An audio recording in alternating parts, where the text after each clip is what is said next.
It's the John Phillips Show. Johnny is on vacation, so it's Randy Wang here. The phone number to join us is 800-222-5222, 1-800-222-5222. You can email us at johnnydon'tlikeshow@gmail.com and search for the John Phillips Show wherever you get your podcasts. I know it's an off year, but election season is finally here. Oh no, that rhymed. I apologize. Ballots will be in your mailboxes next week. You probably already got the sample ballots, which turns out had errors on them and the wrong districts written in them for Prop 50. So now the state of California has to send out corrections, which is going to cost $2 million. But Prop 50 is here. It's not the only thing on the ballot in some areas, but let's get a quick refresher on the very important special election that you will most likely be participating in just a week.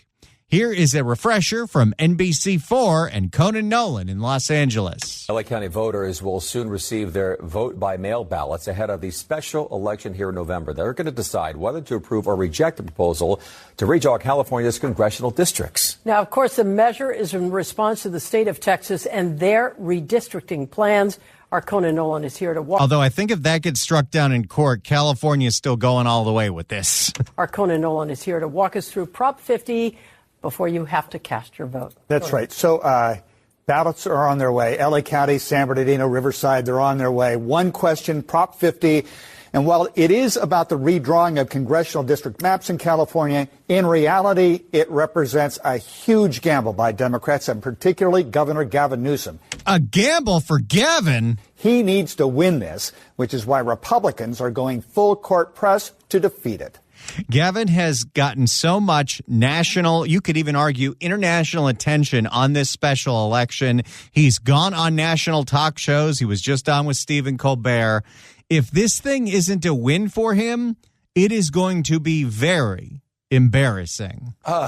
And the recent polling shows it's only barely got enough support to pass, which isn't great going into the final weeks here as people actually are casting their ballots.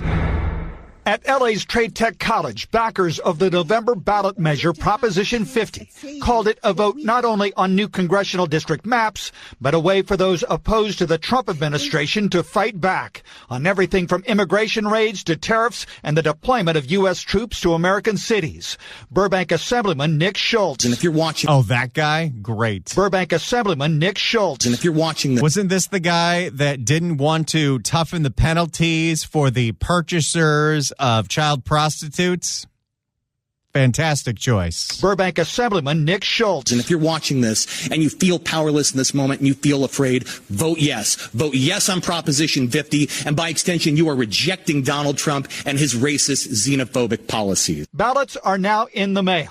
A yes vote will redraw California's congressional district maps in such a way as to potentially elect 5 more Democrats to the U.S. House of Representatives. And the thing that's so interesting about this is the way that it's being advertised, at least from the proponents and Gavin Newsom, is this is to save independent redistricting. In order to save it, because that's what we want nationally, I think everyone would like independent redistricting. I don't think anybody sees what Texas is doing and says, that's great, we should have more of that, let's get even more partisan. I think every state should have independent redistricting, but it's odd in California that the way we save independent redistricting is to destroy it. The measure a response to President Trump's successful effort to get red states, such as Texas, to draw new borders there, to elect at least 5 more Republicans to the House.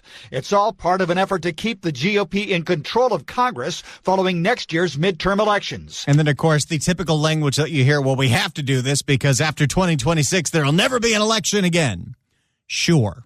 Governor Gavin Newsom recently on the Stephen Colbert Show. And Democrats, we're going to hold hands, talk about the way the world should be, say it's just so unfair, maybe write an op-ed. Meanwhile, this guy's consolidating power. And so for us, we decided to push back and fight back. But it may be a hard sell. Chuck Todd is the former host of Meet the Press. When you're concerned about disenfranchised voters being disenfranchised in one state, it is hard to then rationalize that the best response is to go to another state and disenfranchised voters. Yeah, that's where they're going to have a hard time convincing some people. If your argument is what Texas is doing is wrong, why is it okay for us to do it in response? There seems to be no moral high ground here, and that might turn off some key voters. Right. And I think it's like, where does this end? Prop 50 destroys congressional districts. Indeed, Republicans in opposing Prop 50 call the measure a power grab by Democrats. State Senator Tony Strickland of Huntington Beach. Look, fair districts equal fair representation. There's a reason why we have an election, is to make that point when we have the election, not rig the election. That's something that happens in other third world countries. The nation is watching, as is the White House. California State. And so are the accountants at every local TV station. Those ad dollars are coming in. Haven't heard any on the radio. What's up with that? California State Assembly Speaker Robert Rivas. You can only imagine what Donald Trump would say if this ballot measure doesn't pass. Absolutely. Oh, not ready for primetime Rivas, who, by the way, made sure that the district that they're drawing for Zoe Lofgren will be very nice if he can run in that seat in a few years. Sure. Can I get a little help here, Shangy? Sure. If this ballot measure doesn't pass. Absolutely. Thanks, Shangy. To your point, is it a roll of dice? Yes. But we recognize what is at stake, and we have no choice but to fight back. Forget the moral high ground. Forget we believe in independent redistricting. We got to fight. We need the power, because when we're in charge, everything's going to be great. So the governor and Democrats, including the state assembly speaker, they're fighting a two-front battle. Republicans. I really wish that, the current Congress would take up Kevin Kiley's bill. And I think even Padilla put up one in the Senate.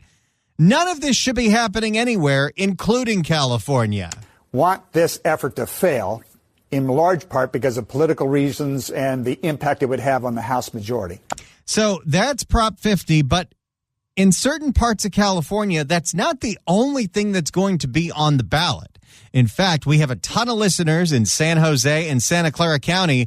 There is going to be a sales tax measure in Santa Clara County because Santa Clara says they're broke, and because of cuts to Medicaid, they're not going to be able to keep hospitals or rehab facilities open.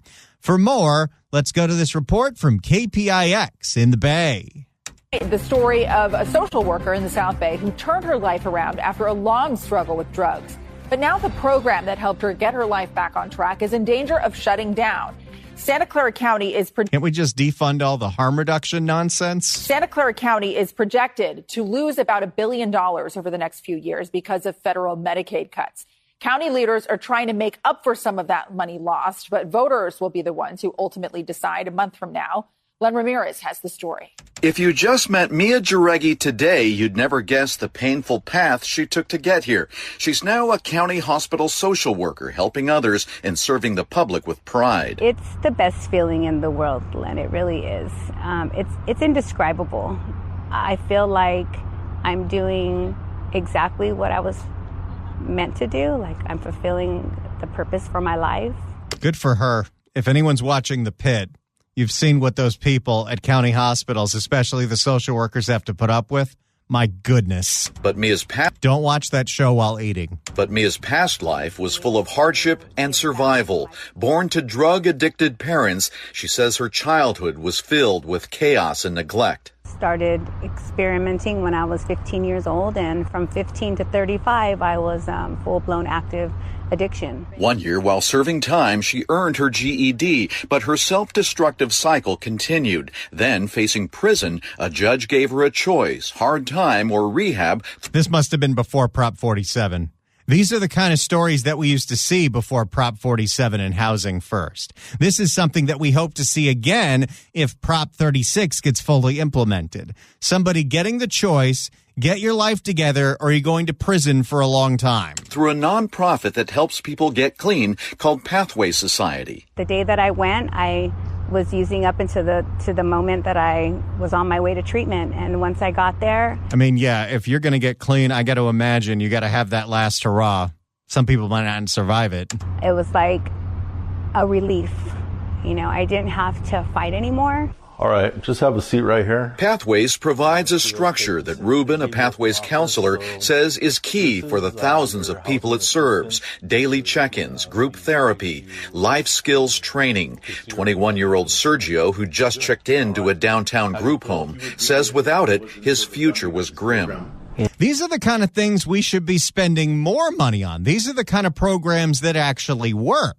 Either in jail or dead. But health-related programs like Pathways could soon be wiped out by looming federal budget cuts. 98% of the program's funding comes from Medicaid and Medi-Cal, but it's not the only program in danger. Santa Clara County, which administers and fills in funding gaps, is projecting cuts of more than $1 billion to programs like Pathways, plus its 4 public hospitals and 15 health clinics. There's got to be other places we can cut than county hospitals and a rehab center that actually gets people clean. It is catastrophic on every front, from the number of layoffs that have to be made, the service lines that will have to be cut back. The residents, the patients of this home behind me will be on the streets. To address the shortfall, the Board of Supervisors voted unanimously to support Measure A on the November ballot, which would raise the sales tax by 5/8 of a cent for 5 years.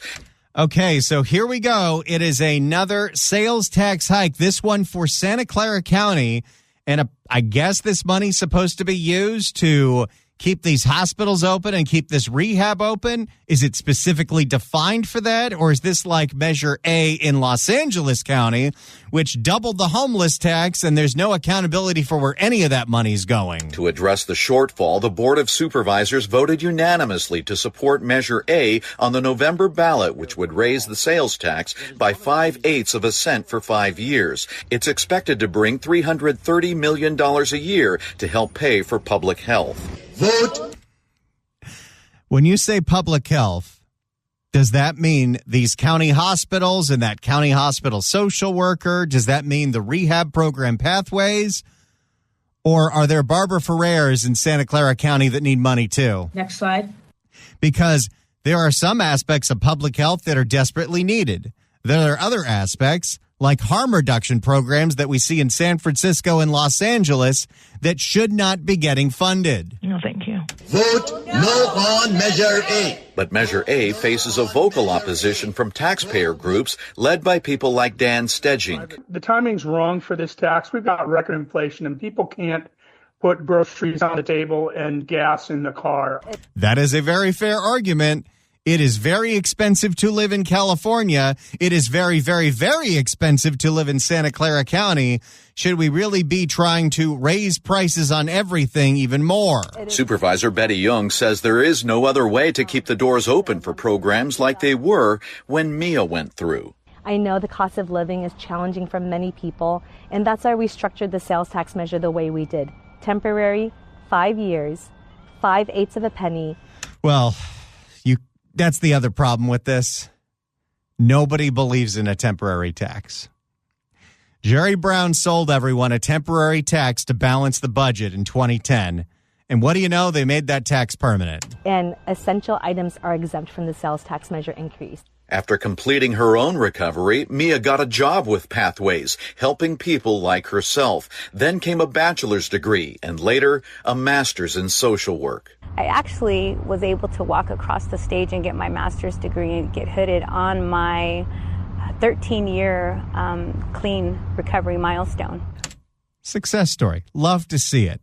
I wish we elevate more stories like this instead of all of the housing first, harm reduction nonsense of keeping people addicted to drugs. But different story for a different day. Mia seized the opportunity to get help, to get clean, and turn her life around. But now, with the future of rehab riding on the ballot box, she worries that people in the same position she was in may never get the chance. Measure A has gotten the support of San Jose Mayor Matt Mahan, Santa Clara County District Attorney Jeff Rosen, and other law enforcement officials. But some business groups oppose it. And it's at this point that I think we got to open up the phones, because we've got a lot of listeners in Santa Clara County, a lot of listeners in San Jose. Not only will you be voting on Prop 50 in a week when the ballots go in your mailbox, you'll also be voting on Measure A. Measure A would increase the sales tax by 5/8 of a cent to what the county says is money that they need to keep the county hospitals open and keep rehab programs open. I'd love to know if you're buying this. I'd love to know how you will be voting on Measure A. So if you're in Santa Clara County, give us a call right now. 800-222-5222, 1-800-222-5222. We probably can assume how you're voting on Prop 50, but why don't you tell us what you think about this sales tax increase? Do you say yes or no to Measure A in Santa Clara County? Give us a call right now. 800-222-5222, 1-800-222-5222. If you'd like to email us, you can do so at johnnydon'tlikeshow@gmail.com. That's johnnydon'tlikeshow@gmail.com. David writes in at johnnydon'tlikeshow@gmail.com with a simple question.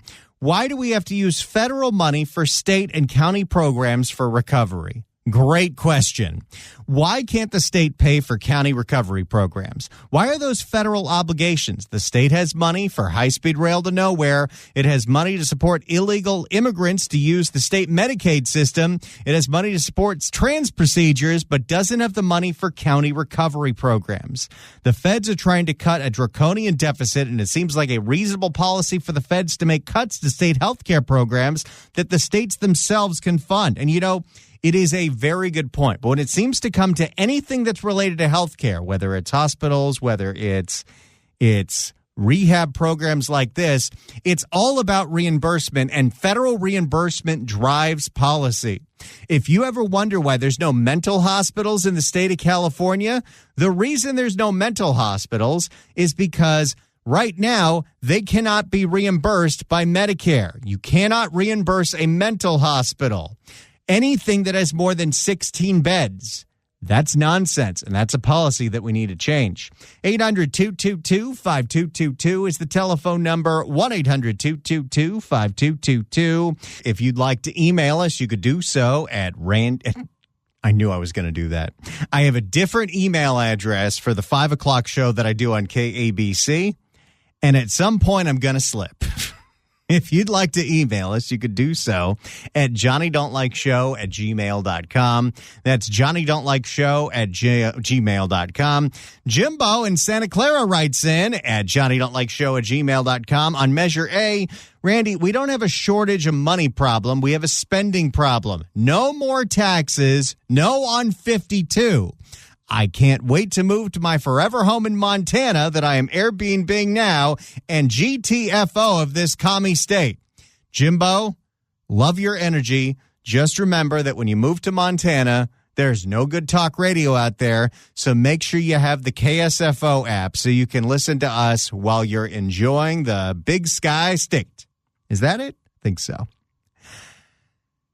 If you've ever missed an episode of this show, maybe, just maybe, you'd like to find out what you missed out on, you could download the podcast. Search for The John Phillips Show wherever you get your podcasts, whether it's the Apple Podcasts app, iHeart, Spotify. Search for The John Phillips Show. Hit subscribe. You could download all the episodes. You could do a Google on the YouTube. You can get the free KABC app. You can get the free KSFO app. You can also get the free KMJ Now app because we do a 1-hour Fix California hour and Saturdays at 2 in the Central Valley. Get all the apps. You got room on your phone and download all the podcasts because, what else is on your phone? Poker apps? Download our show. And maybe you listen to it. Maybe you don't. I don't think they actually care. It's just if you download it. So go for it. So I put out the question about Measure A. And it turns out the phones are down. So we're going to table that conversation for another time, but we're going to stay in San Jose because we've got quite a bizarre episode of The Crime Blotter. If the cashier is dummy. Questions? In San Jose, there is a quinceañera scammer out there. There is a man who claims his business is to organize quinceañeras, which if you don't know it, I think you know what a quinceañera is. It's like a sweet 16, but it's a sweet 15. Do you also get the sweet 16? What if you grow up and you're Latina and Jewish? Do you get a bat mitzvah, a quinceañera, and a sweet 16? Or maybe you just roll it all into one party. Anyway, the proprietor of an event planning service for quinceañeras was running what seems like a Ponzi scheme because he was taking a whole bunch of money, and I mean thousands and thousands of dollars for these parties, and then wasn't paying any of the vendors and claims, I don't know where the money went. For more, here's KTVU, Fox 2. And the Santa Clara District Attorney's Office has now charged a San Jose man with stealing tens of thousands of dollars from families who hired him to plan their daughters' quinceañeras. I'm sure there are plenty of people out there that love their children. And you might want to give the best to your children. I don't care how well you're doing financially. Spending $30,000 on a party just seems excessive. Officials say that 7 families came forward with similar stories of paying for parties that never... Especially for a teenager that's not going to remember it and is probably in a bad mood that day to begin with. Officials say that 7 families came forward with similar stories of paying for parties that never came, and they think there could be more victims. New at 6:30 tonight, KTVU's Crystal Bailey spoke with people the man allegedly stole from and has that story. What we want is justice. The Santa Clara County District Attorney's Office charging 51-year-old Juan Martin Gaspar Barcenas.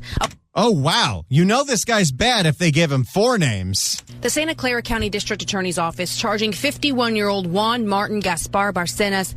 Juan Martin Gaspar Barcenas. Old Juan Martin Gaspar Barcenas, a well-known event planner with a business called VIP Events. He's accused of stealing tens of thousands of dollars from at least 7 families that paid him to plan quinceañeras between 2023 and 2024.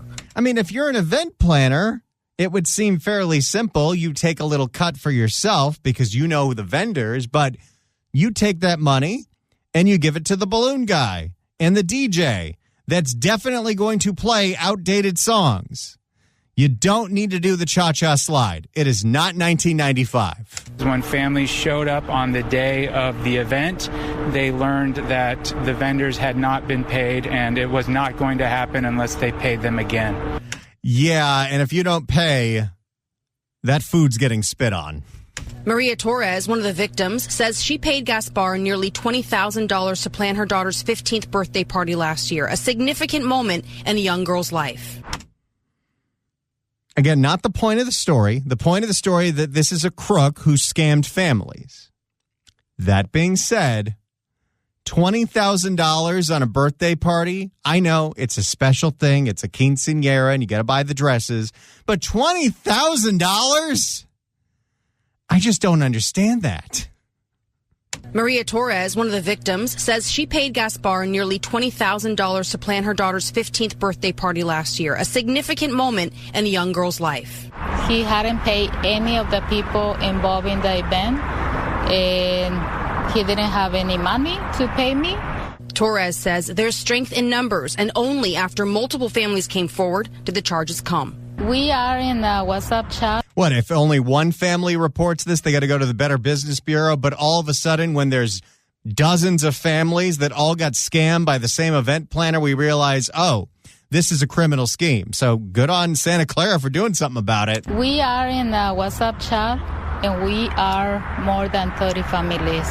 Another mother, Natalie Chavez, who is... So what do they do in that WhatsApp chat? Just share their stories?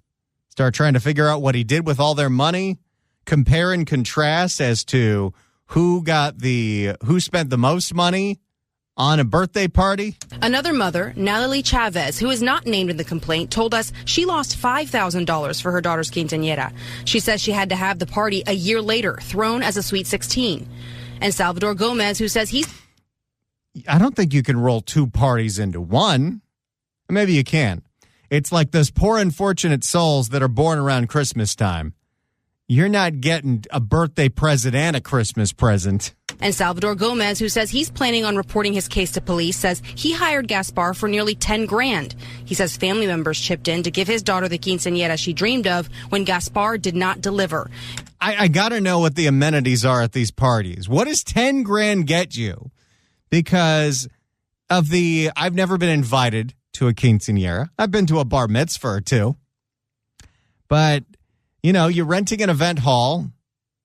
You get people in fancy outfits. There's a DJ. There's food. How does this get up to the tens of thousands of dollars? And although he says Gaspar paid him $700 back, he's still short $8,800. He stole my money, Why did he even give him $700 back? What is this? Let me give you a down payment on the money I stole from you. He stole my money, he never responded. When he responded, he always lied to me, Gaspar's business Yelp page has multiple reviews with customers saying they were ripped off. I didn't make the dream party that I wanted for my daughter and that she wanted to, but we were able to do it some other way. Gaspar is out on bail. We spoke to him at his home address where he told us he is working on paying everyone back, but that financial struggles caused him to close his business last year. So where did all the money go? He owed a bunch of money, so he took the money that was supposed to go to the events and paid the bills that he was supposed to pay, and then the next clients would pay the previous clients. This is a Ponzi scheme. He says he plans to prove his innocence in court. His next court appearance is in December. Santa Clara County District Attorney's Office is asking any other potential victims to come forward to authorities. The suspect, if convicted, could face up to 7 years in prison. In San Jose, Crystal Bailey, KTVU, Fox 2 News. I don't think they'll consider this a violent crime, so I don't think this guy will actually see any prison time. Oh, great, that rhymed. But there you go. If you're planning a quinceañera in San Jose, watch out for this guy. Let's stay in San Jose as we reopen the blotter. If the cashier is dummy. Questions? If you happen to be homeless and standing on a VTA platform, watch out, because someone's coming after you. For more, here's Cron 4. Suspect in custody after sheriff deputies say he attacked two homeless people. They were in San Jose at that VTA light rail stops.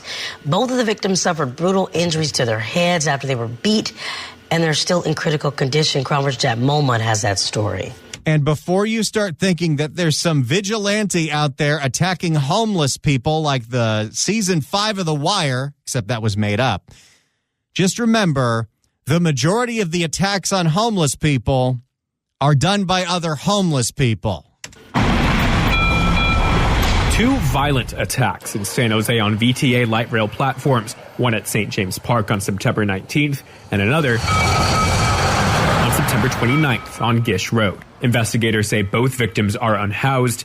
They're still in the hospital in critical condition. The Santa Clara County Sheriff's Office says one person was behind them all. With severe injury to his head. They noticed a blood coming out of his ear. Sergeant Jacob Abwell says injuries suffered by an unhoused man on Gish were similar to the injuries sustained by another man at St. James Park. They both got whacked on the head. Surveillance video from both incidents showed the same suspect, identified as Brandon Freishaw. When I arrested Mr. Freishaw, he was wearing the same clothing that he was wearing on the incident that happened. The Santa Clara County Sheriff's Department says they don't believe that these 2 back-to-back attacks on VTA platforms were targeted attacks.